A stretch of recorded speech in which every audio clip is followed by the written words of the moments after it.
Hi, എല്ലാവർക്കും സുഖല്ലേ? ഇന്ന് നമുക്ക് പുതിയൊരു വീഡിയോയിലേക്ക് പോവാം. ഇന്ന് രാവിലെ ഇപ്പൊ ഞാൻ ബ്രേക്ക്ഫാസ്റ്റ് ഉണ്ടാക്കാൻ പോണത് ഗോതമ്പ് പുട്ടാണ്. എല്ലാവർക്കും അറിയുമെന്ന് അറിയില്ല, എല്ലാവരും ഉണ്ടാക്കുന്ന പുട്ടാണോ എന്ന് അറിയില്ല. പക്ഷെ എനിക്ക് ഭയങ്കര ഇഷ്ടമാണ് ഗോതമ്പ് പുട്ട്, റവ പുട്ടൊക്കെ. ഞാൻ റവ പുട്ടിന്റെ റെസിപ്പി 2 ദിവസം മുമ്പ് ഇട്ടിരുന്നു. ഇന്നിപ്പോ ഗോതമ്പ് പുട്ടാണ് ഉണ്ടാക്കാൻ പോണത്. എന്തൊക്കെയാണ് ഇരുന്നാഴി ഇവിടെ 2 പേരാണുള്ളത്. അപ്പൊ ഞാൻ 2 നാഴി ഗോതമ്പാണ് എടുത്തിരിക്കുന്നത്. ഗോതമ്പ് പൊടിയാണ് എടുത്തിരിക്കുന്നത്. ഇത് നമ്മൾ ആദ്യം ഒന്ന് ചൂടാക്കണം. ഒരുപാട് ചൂടാവണ്ട, അത്യാവശ്യം കുറച്ച് ചൂടാക്കണം. ഇനി നമുക്ക് വീഡിയോയിലേക്ക് പോവാം. എങ്ങനെയാണ് ചൂടാക്കണം എന്ന് ഞാൻ നിങ്ങൾക്ക് കാണിച്ചു തരാം. ഗ്യാസ് കത്തിച്ചിട്ട് നമ്മൾ ഈ ഗോതമ്പ് പൊടി ഒന്ന് ചൂടാക്കി എടുക്കുകയാണ്. ഒരുപാട് ചൂടാവണ്ട, എന്നാൽ അത്യാവശ്യം ഒരു ചൂട് വേണം. നമ്മൾ റവപ്പുട്ടിന് ചൂടാക്കിയ പോലെ തന്നെ ഒന്ന് നന്നായി കൈവിടാതെ അങ്ങനെ ഇളക്കി കൊടുത്തുകൊണ്ടേയിരിക്കണം. അടി ഗോതമ്പാണ്, അപ്പൊ വേഗം റവ പോലെയൊന്നുമല്ല, അരിപ്പൊടി പോലെയല്ല, റവ പോലെയല്ല, വേഗം കട്ട പിടിക്കും. അതുകൊണ്ട് നമ്മളിങ്ങനെ ഇളക്കി കൊടുത്തുകൊണ്ടേയിരിക്കണം.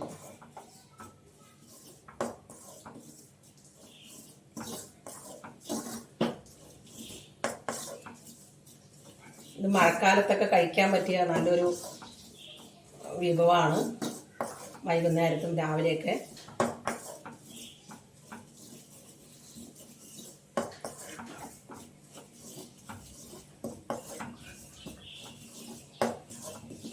ഞാൻ വറുത്തുകൊണ്ടിരിക്കുന്നത് നിങ്ങൾക്ക് കാണുന്നുണ്ടാവും എന്ന് വിചാരിക്കുന്നു. ഒരു 5 മിനിറ്റ് നേരം ഇങ്ങനെ നമ്മളൊന്ന് വറുത്ത് കൊടുത്തുകൊണ്ടിരിക്കണം.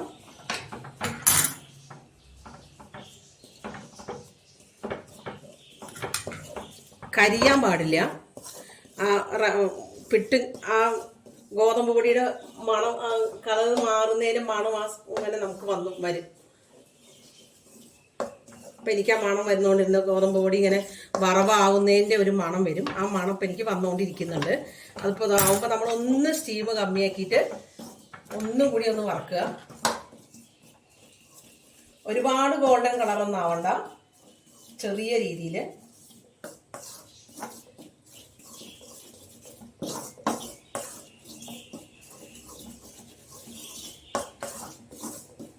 മതി, ഇത്രയും വറുത്താൽ മതി.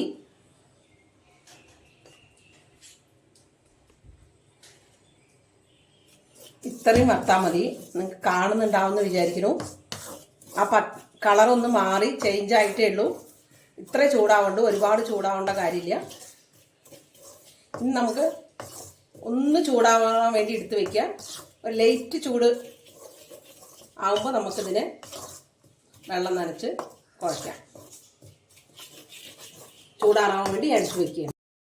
അപ്പോൾ ലേറ്റായിട്ട് കുറച്ച് ചൂടുണ്ട്. ആ ചൂടിൽ നമ്മൾ ഇതിലേക്ക് ആവശ്യത്തിനുള്ള ഉപ്പിട്ട് കൊടുക്കുക. ഞാനിപ്പോൾ അതിൻ്റെ ഈ സ്പൂണിൽ ഒരു സ്പൂണും കുറച്ചും കൂടി ഉപ്പിട്ട് കൊടുത്തു. നമ്മൾ അതിനെ ഒന്ന് ഇളക്കി കൊടുക്കുക. അതിന് ശേഷം ഇപ്പോൾ ഞാനിതാ ഈ ഗ്ലാസ്സിലാണ് ഒരു ഗ്ലാസ് വെള്ളം എടുത്തിരിക്കുന്നത്. എത്ര വെള്ളം വേണം നമുക്കറിയില്ല, നമുക്കിങ്ങനെ നനച്ച് കൊടുത്തോണ്ടിരിക്കാം. അപ്പം അറിയും.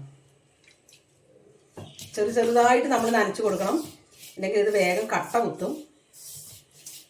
കുറച്ച് ചൂടുണ്ടാവണം എന്ന് പറയണത്, ഇല്ലെങ്കിൽ ഈ പുട്ട് കട്ട കുത്തും. നമ്മുടെ അരിപ്പുട്ട് പോലെയൊന്നല്ല, അതുകൊണ്ടാണ്.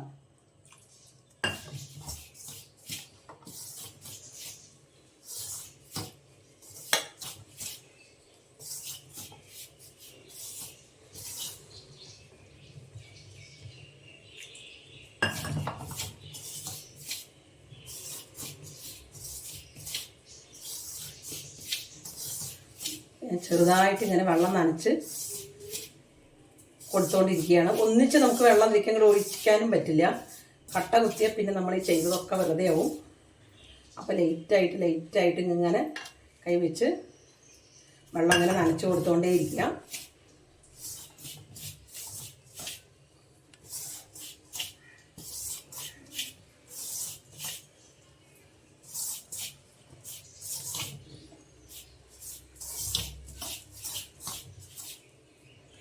നമുക്ക് ഗ്യാസ് കത്തിച്ചിട്ട് പുട്ടുണ്ടാക്കാനുള്ള പാത്രം വയ്ക്കാം. ആകുമ്പോഴൊക്കെ അതിന് വെള്ളം തിളക്കും.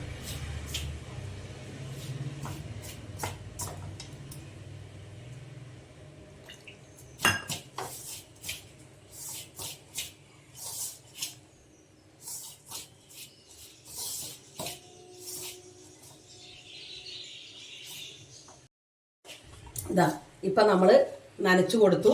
ഇതാണ് അതിൻ്റെ പാകം. കാണണം, ഒരു കളർ ഒന്ന് ചേഞ്ച് ആയിട്ടുണ്ട്.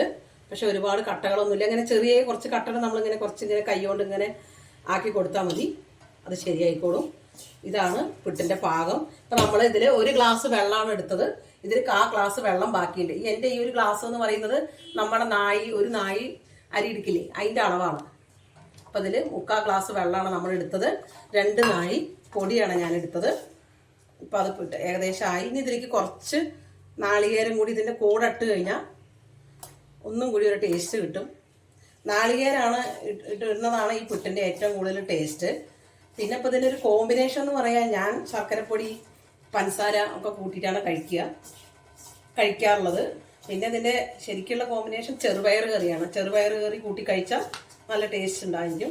പിന്നെ ഞങ്ങൾ വെജാണ്. നോൺ കഴിക്കുന്ന ആൾക്കാരാണെങ്കിൽ ചിലപ്പോൾ ചിക്കൻ കറിയോ അങ്ങനെ എന്തെങ്കിലുമൊക്കെ ചിലപ്പോൾ ഇതിന് കോമ്പിനേഷനായിട്ട് പോവുമായിരിക്കും. അപ്പോൾ നമുക്കിനി പുട്ടുണ്ടാക്കാം. ഇതാ പുറ്റി എടുത്തു, കുറച്ച് നാളികേരം നമ്മളിതിലേക്ക് ഇട്ട് കൊടുത്തു. നമ്മളിത് മറക്കണു.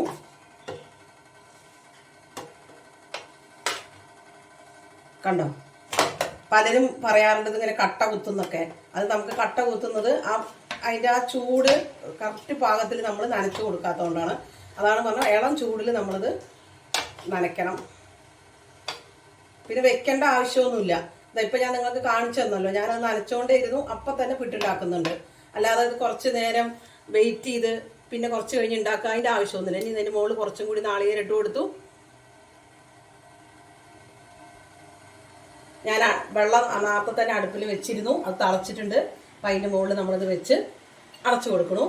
ഇനി ഇതൊരു 5 മിനിറ്റ്, അതായത് സാധാരണ നമ്മൾ അരിപ്പുട്ടിന് എത്ര ആവി വന്ന ഉടനെ നമ്മൾ അരിപ്പിട്ട് എടുക്കും. പക്ഷെ ഇത് അത്ര നേരം എടുക്കാൻ പാടില്ല, ഒരു 5 മിനിറ്റും കൂടി വെക്കണം. അപ്പോഴാണ് ഗോതമ്പ് പുട്ട് നല്ല വൃത്തിയായിട്ട് വരിക. ഇനി അത് വന്നതിന് ശേഷം കാണിച്ചു തരാം.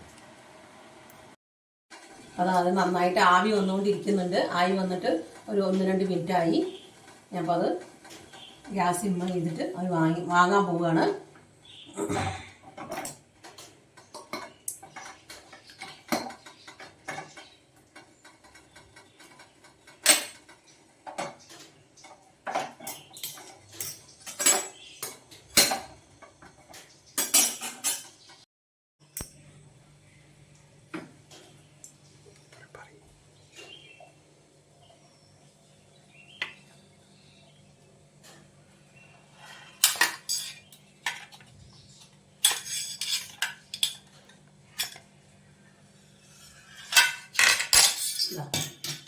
അപ്പോൾ നല്ല ഗോതമ്പ് പുട്ട് നമുക്ക് കിട്ടി. നല്ല രസമല്ലേ ഇത് കാണാൻ? കണ്ടോ, നല്ല സോഫ്റ്റാണ്, കട്ടയില്ല, ഒന്നുമില്ല. നമ്മൾ കടയിൽ പോയി ഗോതമ്പ് പൊടി പുട്ടുപൊടി ഗോതമ്പിൻ്റെ പുട്ടുപൊടി പറഞ്ഞ് വിൽക്കുന്നുണ്ടാവും. അതൊന്നും വാങ്ങേണ്ട കാര്യമില്ല. സാധാ നമ്മളെ ഗോതമ്പ് പൊടി, അതെ ഏത് ഗോതമ്പ് പൊടി ആയാലും വേണ്ടില്ല, ലൂസായാലും വേണ്ടില്ല, നമ്മൾ പാക്കറ്റിൽ വാങ്ങുന്ന ഗോതമ്പ് പൊടി ആയാലും വേണ്ടില്ല, ഏത് വെച്ച് നമുക്കിങ്ങനെ ഗോതമ്പ് പുട്ടുണ്ടാക്കാം. ഇത് നല്ല ടേസ്റ്റ് ആയിരിക്കും. കഴിച്ചു നോക്കൂ. കഴിച്ചു നോക്കിയിട്ട് നിങ്ങളുടെ അഭിപ്രായങ്ങളൊക്കെ കമൻറ്റ് ബോക്സിൽ ഇടണം. എൻ്റെ വീഡിയോ എല്ലാവരും കാണണം. ലൈക്കും കമൻറ്റും ഷെയറൊക്കെ ചെയ്യണം. ഇതുവരെ വീഡിയോ കണ്ടിട്ട് സബ്സ്ക്രൈബ് ചെയ്യാത്തവർ എൻ്റെ വീഡിയോ സബ്സ്ക്രൈബ് ചെയ്യണം. ബൈ. ഞാൻ അടുത്ത വീഡിയോ ആയിട്ട് കാണാം.